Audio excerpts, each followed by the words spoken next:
Chapter 3, The Temptation and Fall. This chapter is based on Genesis 3. No longer free to stir up rebellion in heaven, Satan's enmity against God found a new field in plotting the ruin of the human race. In the happiness and peace of the holy pair in Eden, he beheld a vision of the bliss that to him was forever lost. Moved by envy, he determined to incite them to disobedience and bring upon them the guilt and penalty of sin.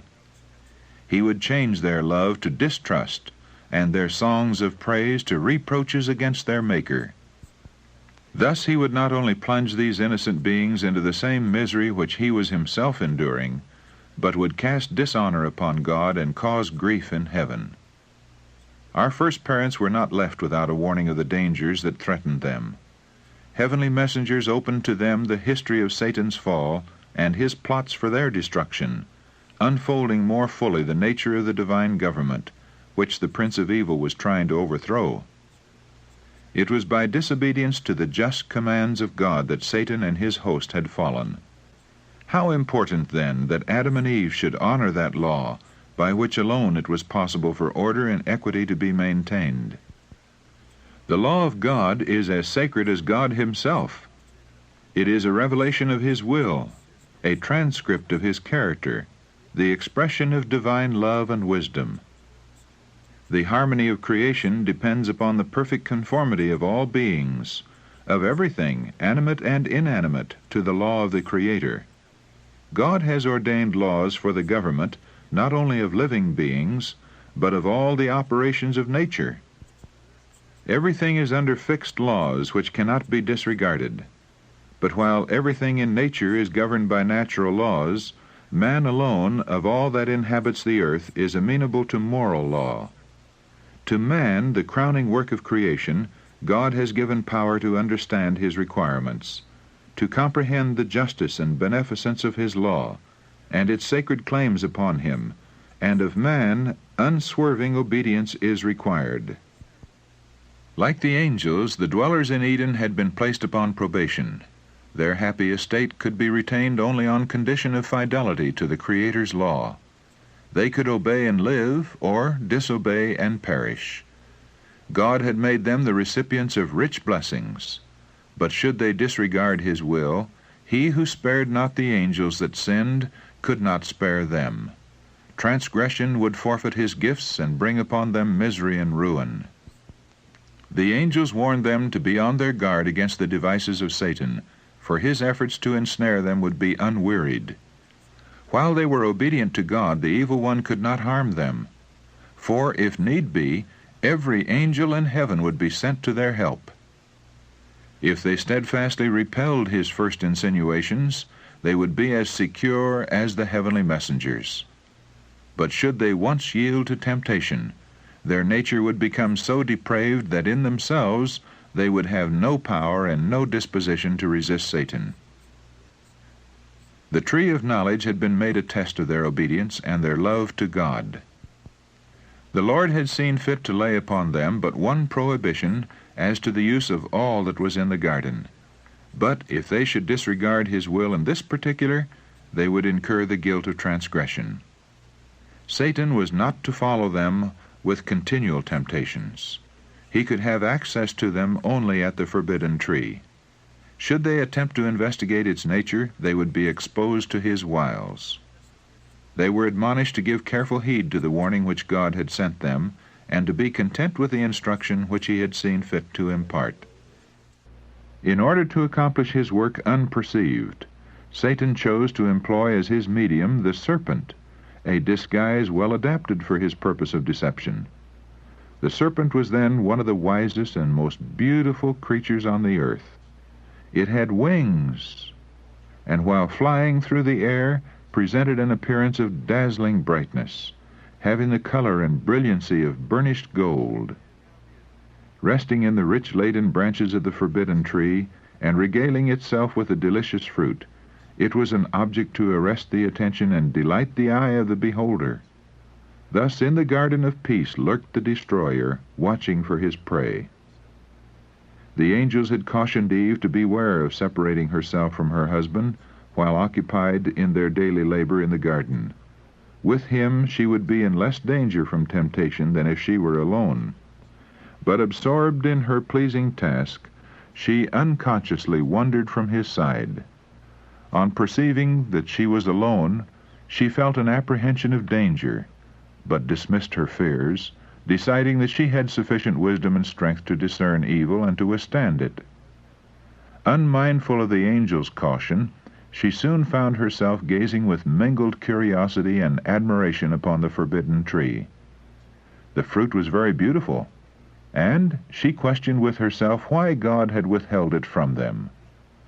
Now was the tempter's opportunity. As if he were able to discern the workings of her mind, he addressed her, "Yea, hath God said, Ye shall not eat of every tree of the garden?" Eve was surprised and startled, as she thus seemed to hear the echo of her thoughts. But the serpent continued in a musical voice, with subtle praise of her surpassing loveliness, and his words were not displeasing. Instead of fleeing from the spot, she lingered wonderingly to hear a serpent speak. Had she been addressed by a being like the angels, her fears would have been excited. But she had no thought that the fascinating serpent could become the medium of the fallen foe. To the tempter's ensnaring question she replied, "We may eat of the fruit of the trees of the garden, but of the fruit of the tree which is in the midst of the garden, God hath said, Ye shall not eat of it, neither shall ye touch it, lest ye die. And the serpent said unto the woman, Ye shall not surely die. For God doth know that in the day ye eat thereof, then your eyes shall be opened, and ye shall be as gods, knowing good and evil." By partaking of this tree, he declared, they would attain to a more exalted sphere of existence and enter a broader field of knowledge. He himself had eaten of the forbidden fruit, and as a result had acquired the power of speech. And he insinuated that the Lord jealously desired to withhold it from them, lest they should be exalted to equality with himself. It was because of its wonderful properties, imparting wisdom and power, that he had prohibited them from tasting or even touching it. The tempter intimated that the divine warning was not to be actually fulfilled. It was designed merely to intimidate them. How could it be possible for them to die? Had they not eaten of the tree of life? God had been seeking to prevent them from reaching a nobler development and finding greater happiness.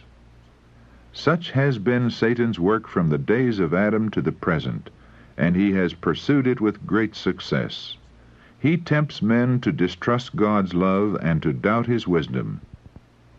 He is constantly seeking to excite a spirit of irreverent curiosity, a restless, inquisitive desire to penetrate the secrets of divine wisdom and power. In their efforts to search out what God has been pleased to withhold, multitudes overlook the truths which he has revealed and which are essential to salvation. Satan tempts men to disobedience by leading them to believe they are entering a wonderful field of knowledge. But this is all a deception. Elated with their ideas of progression, they are, by trampling on God's requirements, setting their feet in the path that leads to degradation and death. Satan represented to the holy pair that they would be gainers by breaking the law of God. Do we not today hear similar reasoning? Many talk of the narrowness of those who obey God's commandments, while they themselves claim to have broader ideas and to enjoy greater liberty. What is this but an echo of the voice from Eden, "In the day ye eat thereof"? Transgress the divine requirement. Ye shall be as gods. Satan claimed to have received great good by eating of the forbidden fruit, but he did not let it appear that by transgression he had become an outcast from heaven. Though he had found sin to result in infinite loss, he concealed his own misery in order to draw others into the same position. So now the transgressor seeks to disguise his true character. He may claim to be holy, but his exalted profession only makes him the more dangerous as a deceiver. He is on the side of Satan, trampling upon the law of God, and leading others to do the same, to their eternal ruin. Eve really believed the words of Satan. But her belief did not save her from the penalty of sin. She disbelieved the words of God, and this was what led to her fall. In the judgment, men will not be condemned because they conscientiously believed a lie, but because they did not believe the truth, because they neglected the opportunity of learning what is truth. Notwithstanding the sophistry of Satan to the contrary, it is always disastrous to disobey God. We must set our hearts to know what is truth. All the lessons which God had caused to be placed on record in His Word are for our warning and instruction. They are given to save us from deception. Their neglect will result in ruin to ourselves. Whatever contradicts God's Word, we may be sure, proceeds from Satan. The serpent plucked the fruit of the forbidden tree and placed it in the hands of the half-reluctant Eve. Then he reminded her of her own words that God had forbidden them to touch it, lest they die. She would receive no more harm from eating the fruit, he declared, than from touching it. Perceiving no evil results from what she had done, Eve grew bolder. When she saw that the tree was good for food, and that it was pleasant to the eyes, and a tree to be desired to make one wise, she took of the fruit thereof, and did eat. It was grateful to the taste, and as she ate, she seemed to feel a vivifying power, and imagined herself entering upon a higher state of existence. Without a fear she plucked and ate, and now, having herself transgressed, she became the agent of Satan in working the ruin of her husband. In a state of strange, unnatural excitement, with her hands filled with the forbidden fruit, she sought his presence and related all that had occurred. An expression of sadness came over the face of Adam. He appeared astonished and alarmed. To the words of Eve, he replied that this must be the foe against whom they had been warned, and by the divine sentence she must die. In answer, she urged him to eat, repeating the words of the serpent that they should not surely die. She reasoned that this must be true, for she felt no evidence of God's displeasure, but on the contrary realized a delicious, exhilarating influence, thrilling every faculty with new life, such she imagined as inspired the heavenly messengers.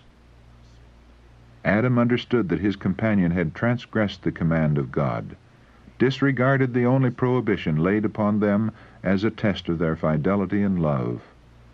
There was a terrible struggle in his mind. He mourned that he had permitted Eve to wander from his side. But now the deed was done. He must be separated from her whose society had been his joy. How could he have it thus? Adam had enjoyed the companionship of God and of holy angels. He had looked upon the glory of the Creator. He understood the high destiny open to the human race, should they remain faithful to God. Yet all these blessings were lost sight of in the fear of losing that one gift which in his eyes outvalued every other. Love, gratitude, loyalty to the Creator, all were overborne by love to Eve. She was a part of himself, and he could not endure the thought of separation. He did not realize that the same infinite power who had from the dust of the earth created him, a living, beautiful form, and had in love given him a companion, could supply her place. He resolved to share her fate. If she must die, he would die with her. After all, he reasoned, might not the words of the wise serpent be true? Eve was before him, as beautiful and apparently as innocent as before this act of disobedience. She expressed greater love for him than before.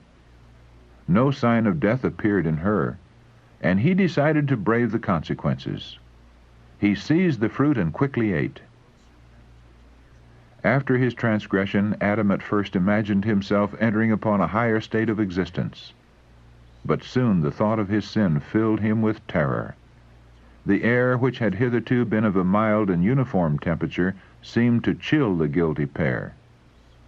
The love and peace which had been theirs was gone, and in its place they felt a sense of sin, a dread of the future, a nakedness of soul.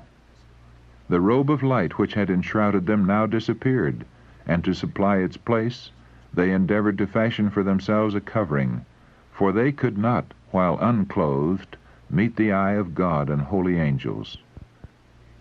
They now began to see the true character of their sin. Adam reproached his companion for her folly in leaving his side and permitting herself to be deceived by the serpent.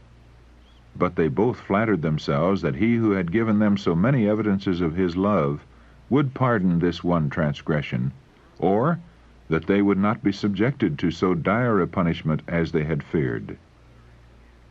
Satan exulted in his success. He had tempted the woman to distrust God's love, to doubt his wisdom, and to transgress his law, and through her he had caused the overthrow of Adam. But the great lawgiver was about to make known to Adam and Eve the consequences of their transgression. The divine presence was manifested in the garden. In their innocence and holiness they had joyfully welcomed the approach of their Creator. But now they fled in terror, and sought to hide in the deepest recesses of the garden. But the Lord God called unto Adam, and said unto him, Where art thou? And he said, I heard thy voice in the garden, and I was afraid, because I was naked, and I hid myself. And he said, Who told thee that thou wast naked? Hast thou eaten of the tree whereof I commanded thee that thou shouldest not eat? Adam could neither deny nor excuse his sin. But instead of manifesting penitence, he endeavored to cast the blame upon his wife, and thus upon God himself. The woman whom thou gavest to be with me, she gave me of the tree, and I did eat. He who from love to Eve had deliberately chosen to forfeit the approval of God, his home in paradise, and an eternal life of joy, could now, after his fall, endeavor to make his companion and even the Creator himself responsible for the transgression. So terrible is the power of sin. When the woman was asked, What is this that thou hast done? She answered, The serpent beguiled me, and I did eat. Why didst thou create the serpent? Why didst thou suffer him to enter Eden? These were the questions implied in her excuse for her sin. Thus, like Adam, she charged God with the responsibility of their fall. The spirit of self-justification originated in the father of lies. It was indulged by our first parents as soon as they yielded to the influence of Satan, and has been exhibited by all the sons and daughters of Adam.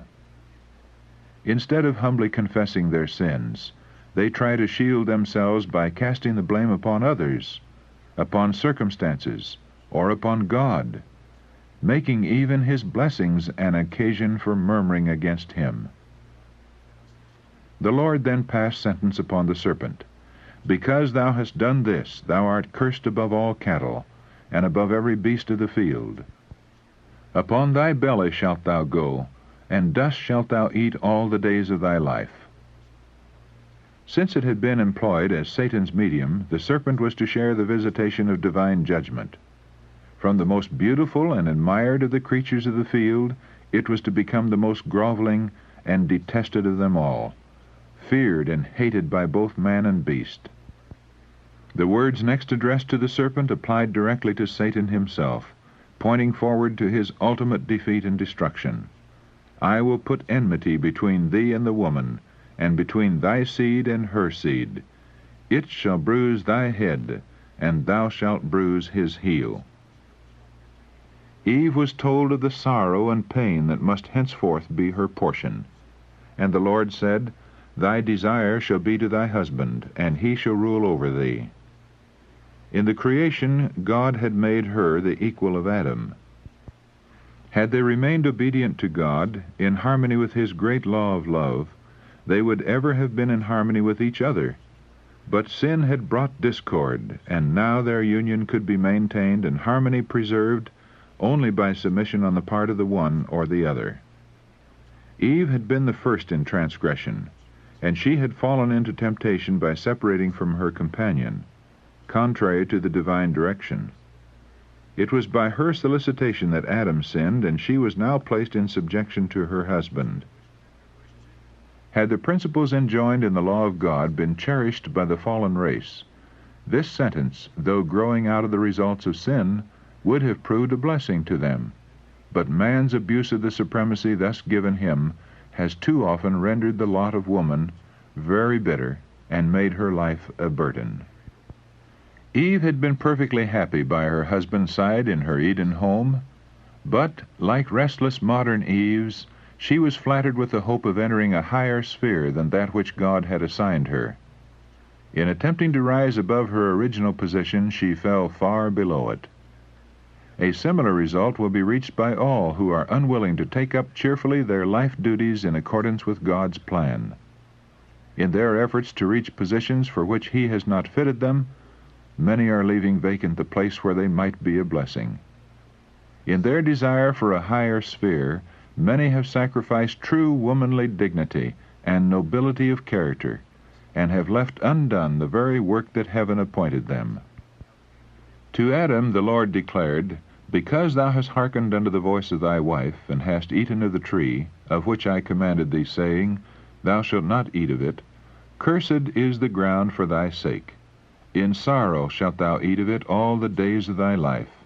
Thorns also and thistles shall it bring forth to thee, and thou shalt eat the herb of the field.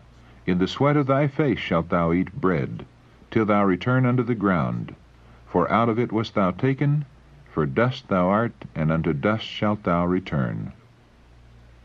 It was not the will of God that the sinless pair should know aught of evil. He had freely given them the good, and had withheld the evil. But contrary to His command, they had eaten of the forbidden tree, and now they would continue to eat of it. They would have the knowledge of evil all the days of their life. From that time the race would be afflicted by Satan's temptations. Instead of the happy labor heretofore appointed them, anxiety and toil were to be their lot. They would be subject to disappointment, grief, and pain, and finally to death. Under the curse of sin, all nature was to witness to man of the character and results of rebellion against God. When God made man, He made him ruler over the earth and all living creatures. So long as Adam remained loyal to heaven, all nature was in subjection to him. But when he rebelled against the divine law, the inferior creatures were in rebellion against His rule. Thus, the Lord, in His great mercy, would show men the sacredness of His law, and lead them by their own experience to see the danger of setting it aside, even in the slightest degree. And the life of toil and care, which was henceforth to be man's lot, was appointed in love. It was a discipline rendered needful by his sin, to place a check upon the indulgence of appetite and passion, to develop habits of self-control.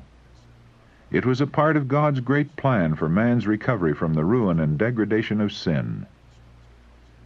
The warning given to our first parents, "In the day that thou eatest thereof thou shalt surely die," Genesis chapter 2, verse 17, did not imply that they were to die on the very day when they partook of the forbidden fruit.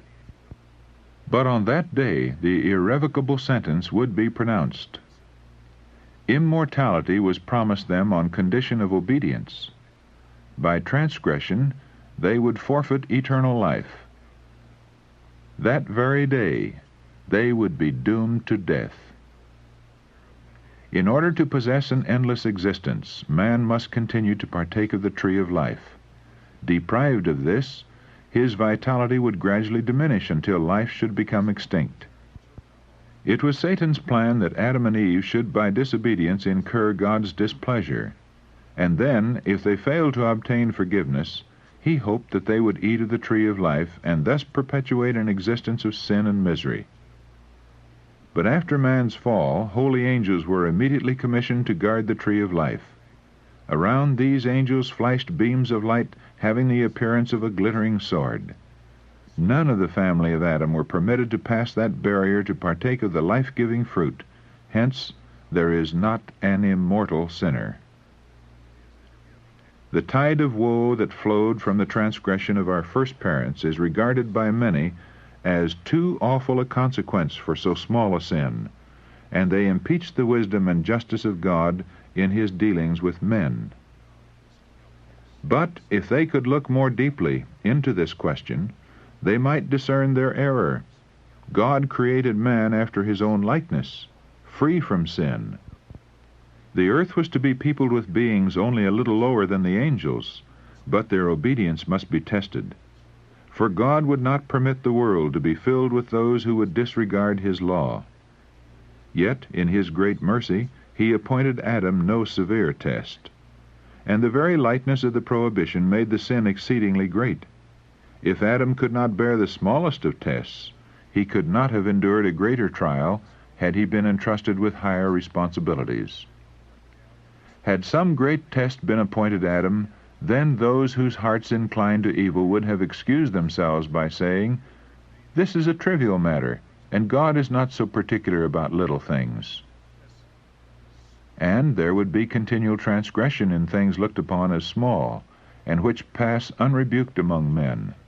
But the Lord has made it evident that sin in any degree is offensive to him.